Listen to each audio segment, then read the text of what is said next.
Adrian Newey has demanded a full investigation before the first race of the season. For seconds per lap off the pace. 160 horsepower vanishing halfway down the straight. A hybrid system that overheats after just a few aggressive braking zones. And after preseason testing officially ended, leaked commission discussions revealed something explosive. The Honda power unit cannot even recharge to its minimum electric target. This was supposed to be the ultimate super team. Newey's most extreme chassis ever built. Honda's factory comeback. Fernando Alonso chasing one final shot at glory. Instead, the AMR26 spent more time in the garage than on track, with mechanics cutting holes into the bodywork just to stop the engine from cooking itself. Strong for 100 meters. Then clipping. Then powerless. Honda has admitted their simulations did not match real track conditions. They are running 24-hour emergency tests in Japan. They are rushing a new battery specification before Australia. And now Newey wants answers. Real answers. Is this just early testing chaos? Or has a fundamental integration failure already derailed Aston Martin's revolution before it even begins? Subscribe now, because what we are about to uncover could determine whether this project becomes a championship breakthrough, or the next catastrophic engine era collapse. Now let's break down why this is so serious. Because once preseason testing ended, the emotion inside Aston Martin shifted from frustration to alarm. This was not a case of being slightly off the pace. This was not a setup misunderstanding. This was a hybrid system failing at the most basic requirement of the new regulation era. Recharge under braking. Without harvesting, there is no deployment. Without deployment, there is no straight-line speed. And in 2026, nearly half of the car's performance is electrical. The pattern in Bahrain was brutally consistent. The AMR26 would launch hard out of a corner. For the first 100 meters, it looked competitive. Then halfway down the straight, the power flattened. Extreme clipping. Rivals kept accelerating. The Aston simply stopped gaining speed. Why? Because the energy store overheated. Under aggressive recharge cycles, the battery entered thermal runaway conditions. The control software cut harvesting immediately to prevent catastrophic failure. No recharge. No boost. Just combustion power dragging the car forward. That is where the 160 horsepower deficit appears. That is where the 4-second gap comes from. Fernando Alonso made it brutally clear. He said he has never driven with less power. He said this is not a setup issue. The car simply does not run properly. And that is what triggered Newey's demand for an investigation. Because he designed the AMR26 around precision. Ultra-tight packaging. Minimal cooling margins. A radical, size 0 rear concept intended to maximize aerodynamic efficiency. He trusted the cooling data. He trusted the integration targets. Instead, the first real stress test exposed a mismatch between chassis philosophy and power unit reality. Honda has admitted their dyno simulations in Japan did not match the real track conditions in Bahrain. They acknowledged abnormal thermal behavior in the energy store. They activated around-the-clock dyno programs. They began manufacturing a revised battery specification.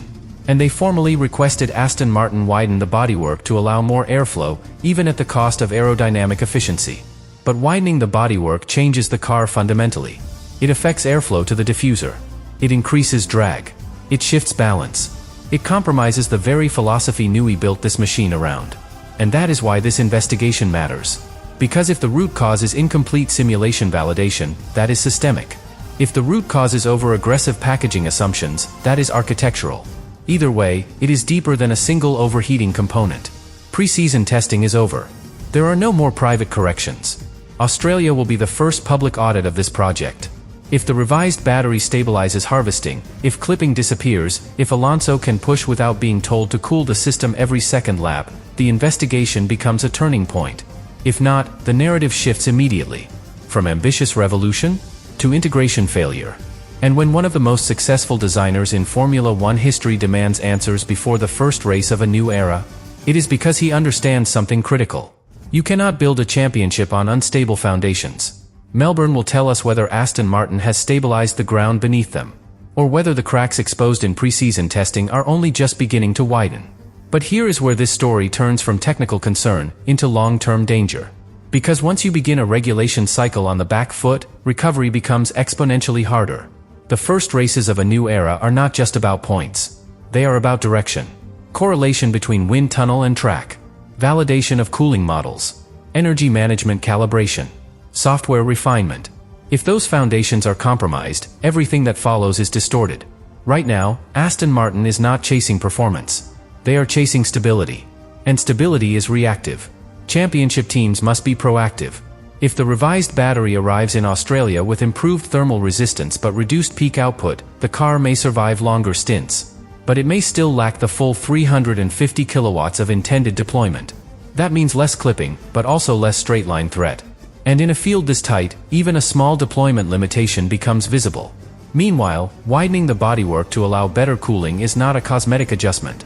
It alters airflow to the beam wing. It changes diffuser extraction. It increases drag. It shifts the rear balance under high-speed load. Every aerodynamic map Newey refined becomes less pure. And once you compromise the original philosophy, you begin redesigning around compromise. That takes time.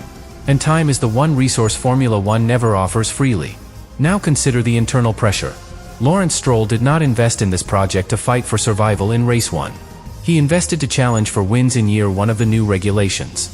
If Australia reveals that Aston Martin is struggling just to remain within the 107% threshold, the conversation inside the team changes instantly. It shifts from ambition to accountability, from optimism to urgency. Fernando Alonso already senses the trajectory.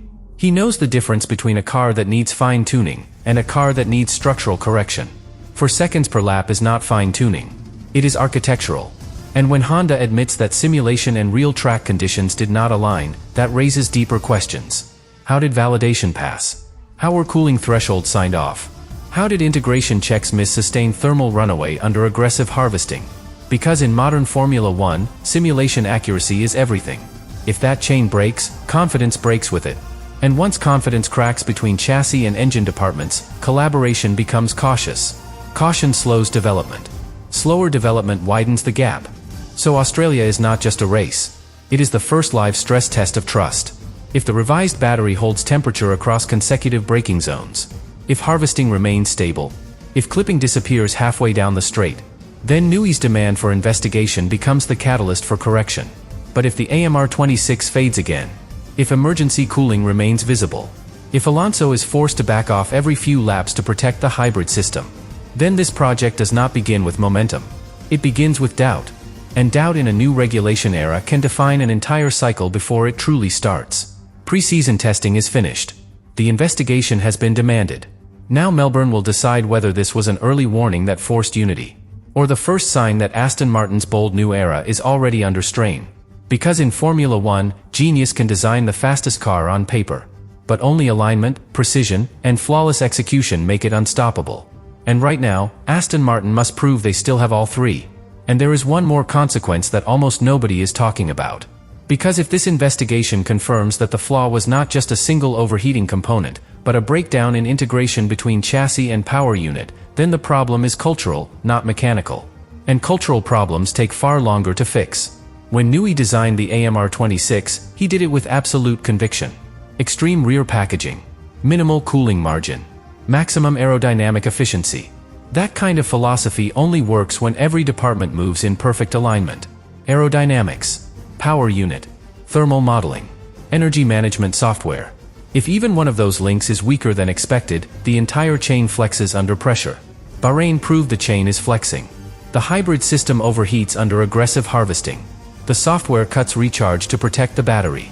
Deployment collapses. The car clips halfway down the straight. For seconds disappear across a lap. And suddenly the most ambitious project on the grid is managing survival rather than chasing performance. Now imagine this scenario. Australia arrives. The revised battery is installed. The engine cover is slightly widened.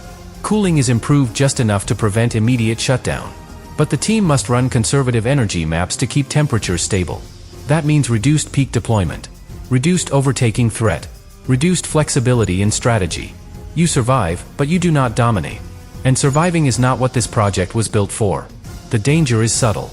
If Aston Martin spends the first 5 races stabilizing instead of upgrading, the development curve shifts. Other teams build confidence. They validate correlation. They push boundaries.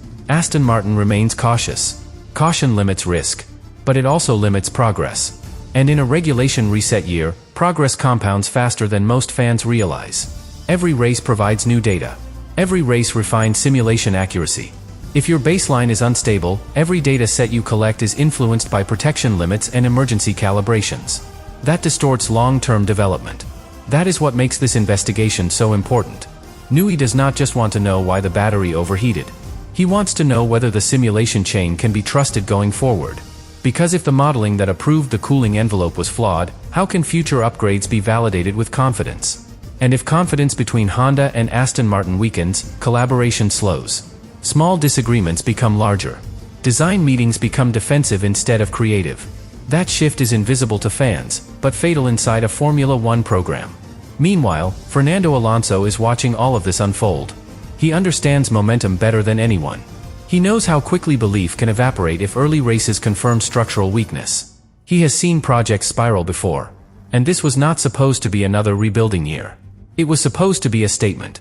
So when the lights go out in Melbourne, we will not just be watching lap times. We will be watching body language, radio messages, deployment patterns down the straight, whether clipping returns under race pressure, whether the car can push for 10 consecutive laps without thermal management instructions. If it can, this investigation becomes the turning point that forced unity. If it cannot, the AMR26 enters its first season already defined by compromise. And compromise in Formula One rarely wins championships. Because in this sport, speed is not enough. Money is not enough. Even genius is not enough. Only total alignment across every department creates a title contender. Right now, Aston Martin is fighting to prove that alignment still exists. Australia will not decide the championship, but it will reveal whether this project is climbing toward its ambition, or struggling under the weight of a flaw that exposed itself at the worst possible moment.